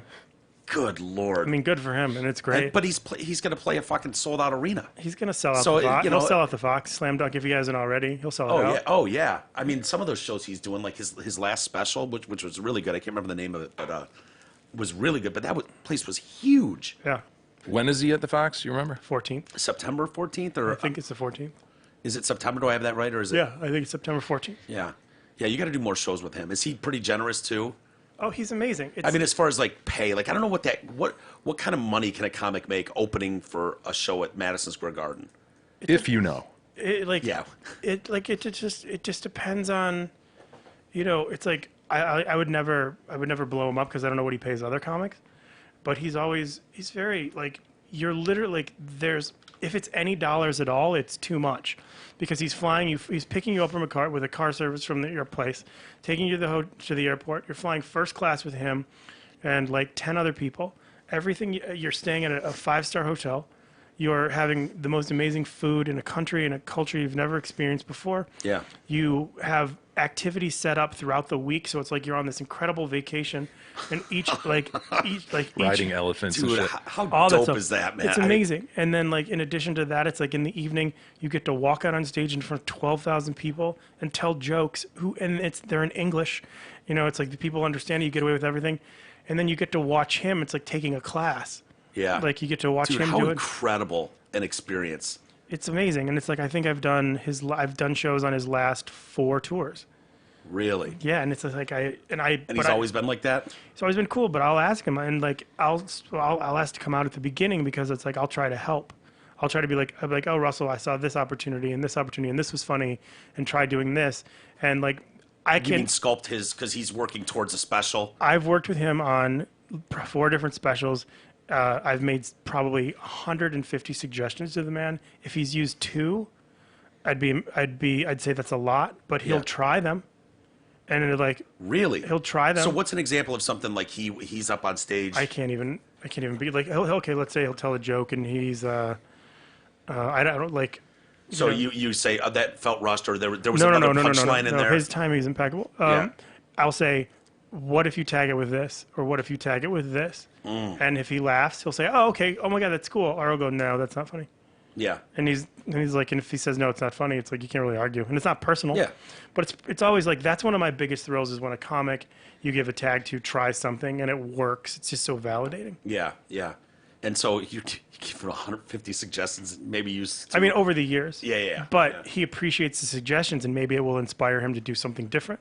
How bad does it suck that when he gets up on stage, tries your suggestion, and it just wah, wah. It's horrible. It's like, I'm just going to go. All right, man. See you back at the hotel, buddy. So if I'm hearing you right, you're willing to try the black fag joke tonight. Yeah. Yeah. No, but for sure. I if think I- Eric's going to open with it. He's already got 5 black jokes in there. What's one more? Yeah, what's one more? Hey, everybody, get a 2-pack of My Pillows premiums for $69.98. That's only $34.99 per pillow, which is the lowest price ever offered on podcast, radio, or TV. This offer is only available at mypillow.com. Of course, you must use the promo code TDC. My pillow, my pillow, my pillow dog. Whose pillow? Whose pillow, my pillow. Yeah, don't record that one. Record the first one. I will. It's so funny, dude. The comic in both of us, as soon as we went, my pillow. Pillow. An You grabbed opportunity. your guitar, and I grabbed the pot, like immediate. That's funny. Dude, this has been a lot of fun. Oh, it's over. Cool. No, not quite yet. Oh, we got cool. some emails. Should we do some email? We with do have Chris? some email. Yeah, let's do it.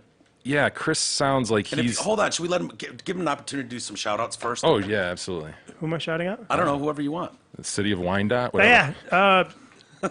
Shout out to Dugan's Irish Pub's Italian sandwich. There you go. Minus ham, add turkey.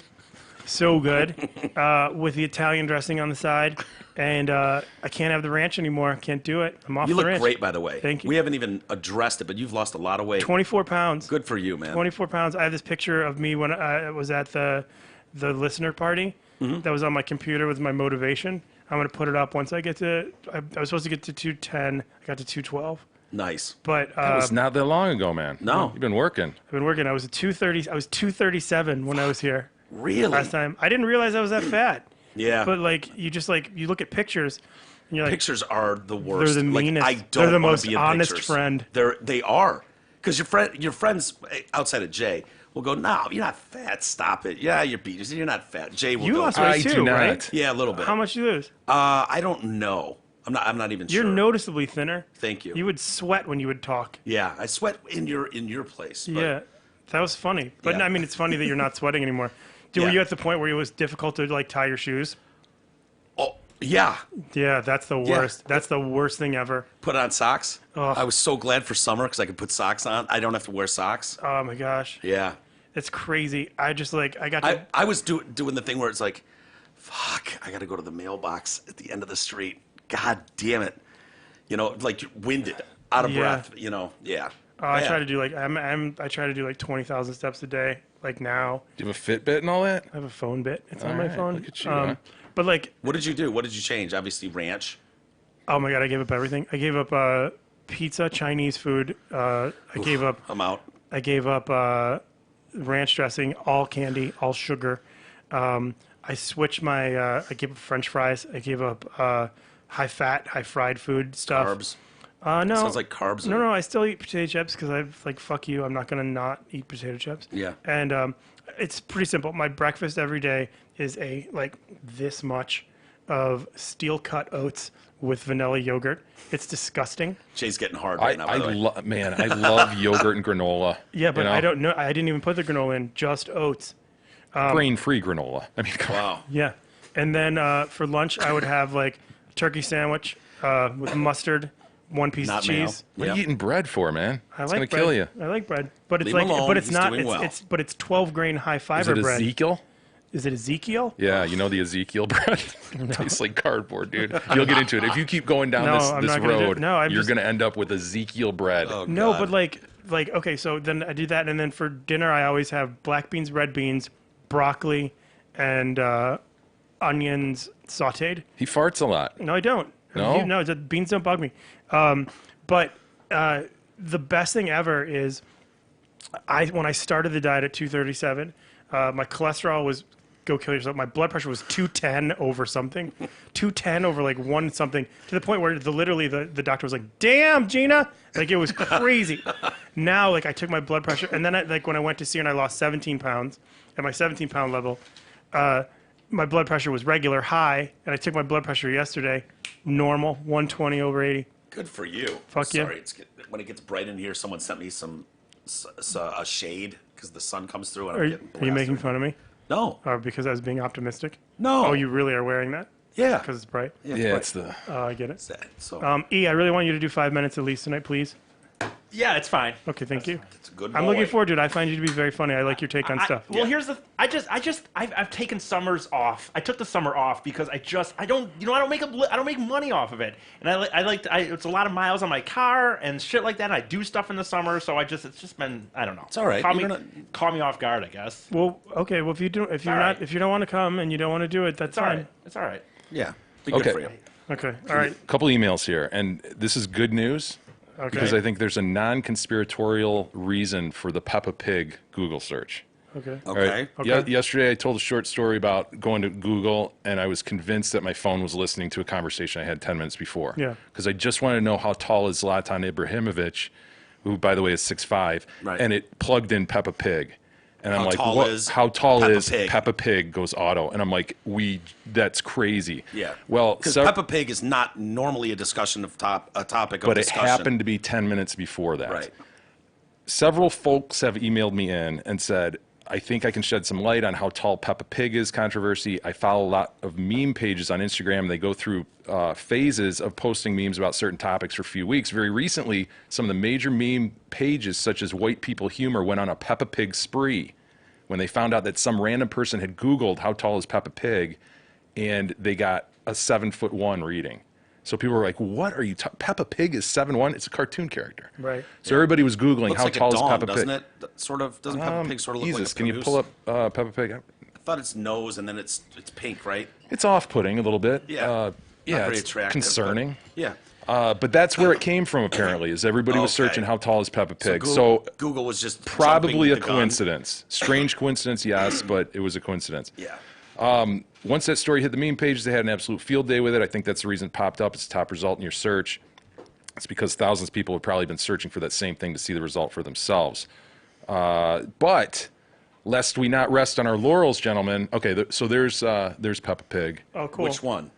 I guess it's which one's 7'1"? I mean, Peppa Pig is Yeah, the she little doesn't girl, have I like a guess. dick and balls, like the head, Oh yeah, and the dad has. hairy balls. Yeah, I guess Yeah. so.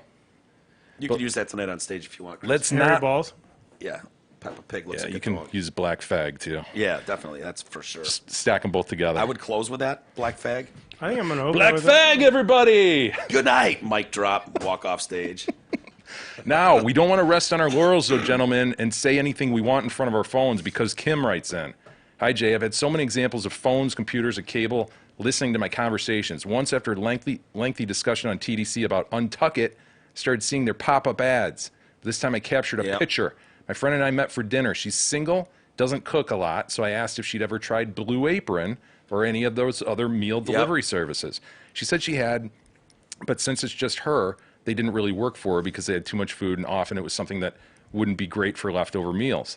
She was lamenting about how great it would be if they had single meals available. The next morning on The Book, Facebook, this ad popped up on my desk, and it's a healthy meal for one, is the ad. Really? As a mom of two teenage boys, I have never searched for meals for one, so I know we were being listened to, much like your Peppa Pig example. Love the show, Kim. Yeah.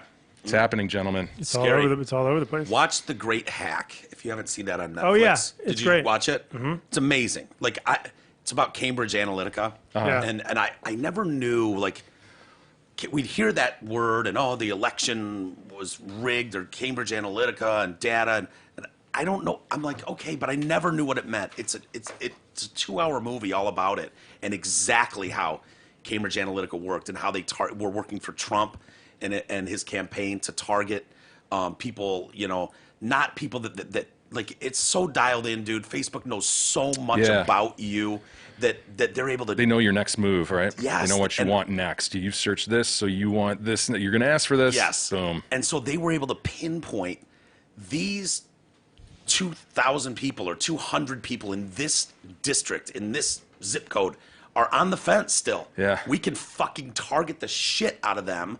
Do I have that right? Yeah. And it's just crazy. But I read a lot of news. I read a lot of stuff. And I didn't know what, Cambridge Analytica, we'd heard it. It's a, whatever. But watching that movie, The Great Hack, if you haven't seen it, you'll love it. But they talk about that type of thing, about your phone being listened to. And I think they say that's not really what's going on. It just really knows you so fucking well Yeah. based on your other stuff. Like every transaction you make, everything you do, it's keeping track of. And so it's more likely that it's just guessing because it fucking knows you better than you. Right. Yeah. Which is insanity. Totally different subject. Nick writes in. Hello, Sup, Nick. fag bags, writing in about buying panties story. So we told that story. Where was that? Australia, where the woman was out walking in the bush. She Yep. returned to her car and on her In the bush. She's walking in the bush. You get it? The bush. You can use that if you want. It's the Black end of- fag, everybody in the bush. Bush. Is walking it like? in the bush. Isn't in the bush at the end of that one Ozzy in the song? bush? In the yeah, the bush. It's, in the bush. In the bush. Yeah, Is it bush? yeah. It is now in my head. So she's walking in the bush. She comes back to her car, and there upon her windshield is a note offering to buy panties. Buy Yeah. her specific panties that she's wearing at that I point. thought that was fair game. Nice gentleman. Was there a price, or was it just negotiable? I'll buy I your think it was panties. negotiable. Okay. He wanted to see if she was willing to sell her panties. She freaks out, of course, puts it on Facebook, shames this poor lad. Yeah. So Nick writes writing in about the buying panties story with a similar story to share. About a month ago, I was at a bar with my girlfriend. We were approached by an older man, probably 50s. Originally, I thought he was trying to hit on her, till he asked her, where can I find a cute young man like him, referring to me. Ooh. I was thrown off and let her do the rest of the talking. Moments later, the bartender hands me a free beer, and we discuss the older gentleman. I guess the bartender had been offered $50 by said man to hand over his underwear, the bartender's underwear. Really? He was reluctant at first, but then he did it. Got a free beer out of it. Bottom line, I wouldn't rule out a female buying panties from another female because I firsthand witnessed a male-to-male transaction. Also, I will admit it was probably flattering. I found myself questioning later, why didn't he ask me for my underwear? I was wearing Hanes, and $50 is $50. I saw a profit. Love the show. Hell Bye yeah. for now. That's what I was saying. You'd be a moron. I was saying go help him. Chris needs help real quick with a password. Just go on the guest one, dude. Just go on guest. And guest works? Yeah, Okay, yeah. So $50 probably going rate for dudes 50, worn would underwear. you sell your underwear on the spot for $50 to a Boy, dude? I'd be troubled. Yes, 100%. Yeah, I know you would, E. He'd be getting his money's worth too because you could easily warn him multiple days in a row. Didn't wipe maybe. No, I don't do that. I don't do that. Yeah, I might, man. on the spot. Yeah, I not with your might. kids there. $50? Yeah, A couple drinks in me, we're all laughing about it, whatever. I might. yeah. If someone approached you in the bar, listeners are gonna do that now. Well, You're yeah. gonna sell your fucking underwear next Sorry, time. I'm not wearing any. I rarely wear them. But like, but that's the thing. There's such a power in like fetishists. I mean, if someone's gonna pay you $50 for your underwear, they're easily gonna pay you $100. I know, for Yeah, your right? underwear. Yeah. Good point, man. Dude, I have some kids that come over here and do a show, and then kids like 21 years old, 22, and so there was 5 of them here at one day, and they're talking, and the conversation comes up about, yeah, you ever sell anything to someone? Every one of them had a story about selling shit to like creepy dudes online, like pictures of their feet, underwear, and these Balls. kids. This dude was like, yeah, man, I hit this one guy up, and I was just like, yo, man, can't make rent. Send him $1,500. It's insane. It's insane. Like, Did you see 12 that- years? What did he do for the 1,500? Nothing. Do you watch He said Euphoria? nothing. Huh? Do you watch Euphoria? No.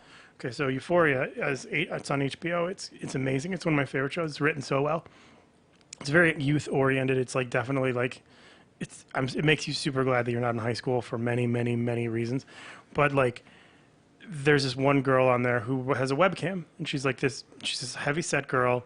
Her name's Kat, and she just decides she likes to just dance naked.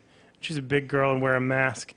And next thing you know, she's got like dozens of dudes just sending her money and money and money. And it's so fucking real because I remember a friend of mine, this girl who was a flight attendant, who like before she's a flight attendant now. She doesn't live in Los Angeles anymore. She moved to LA. She's a super hot model girl. Couldn't get work because there's super hot model girls everywhere. Yep. And she said to me, there's this creepy guy on Craigslist who keeps wanting to take pictures of my feet.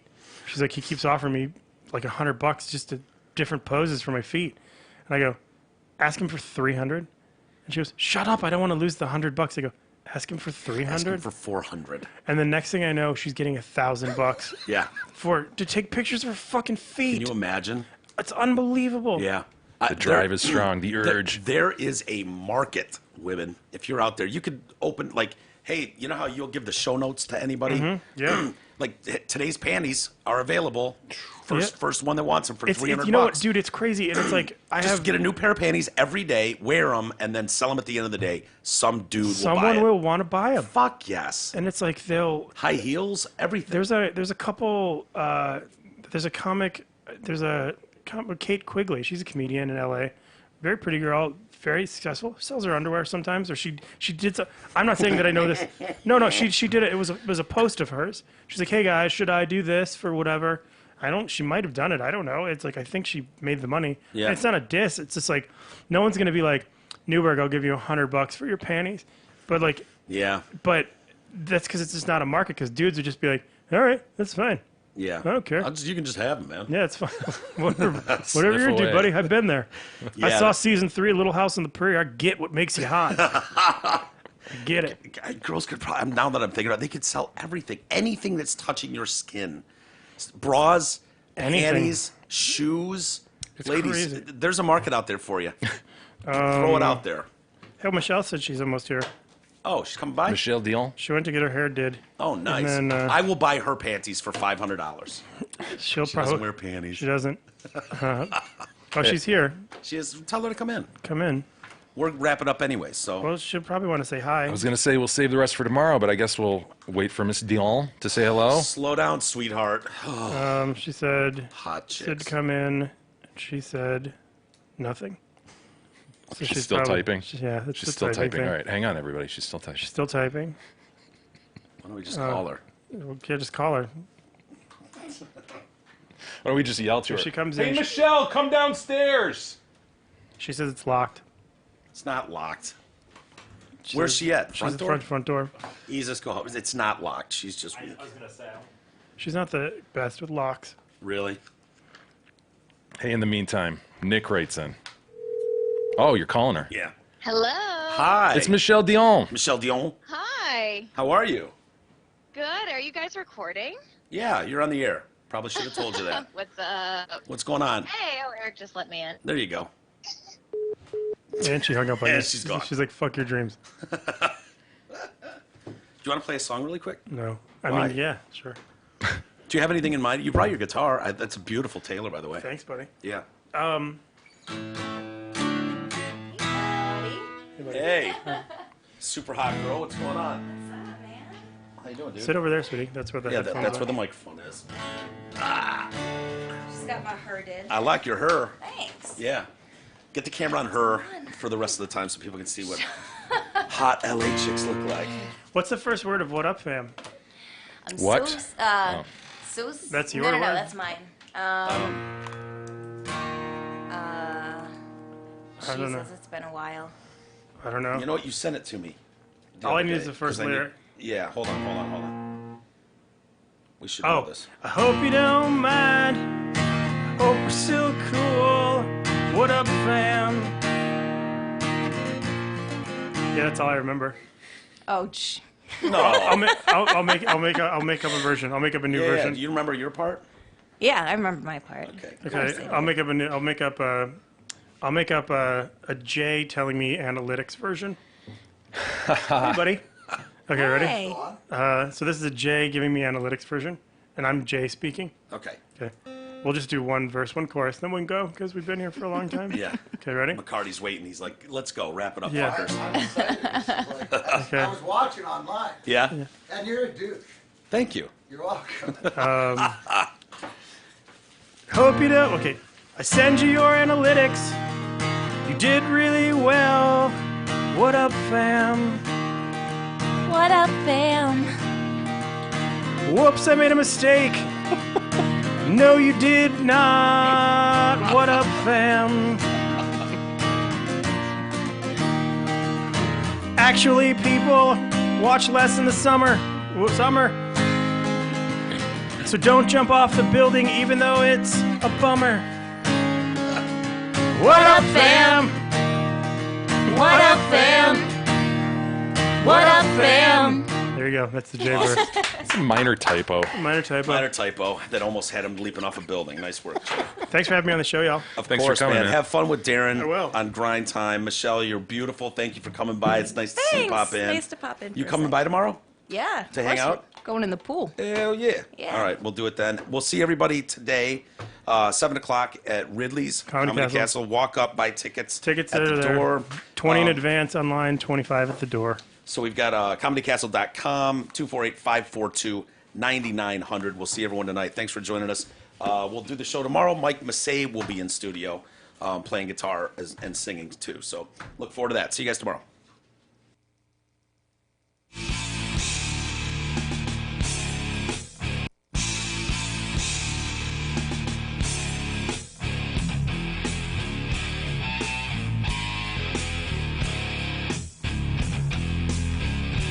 You've been listening to the Detroit Cast with your hosts, Mike and Jay. From all of us at Radio for One Studios, thank you for listening. And as always, thank you, Detroit.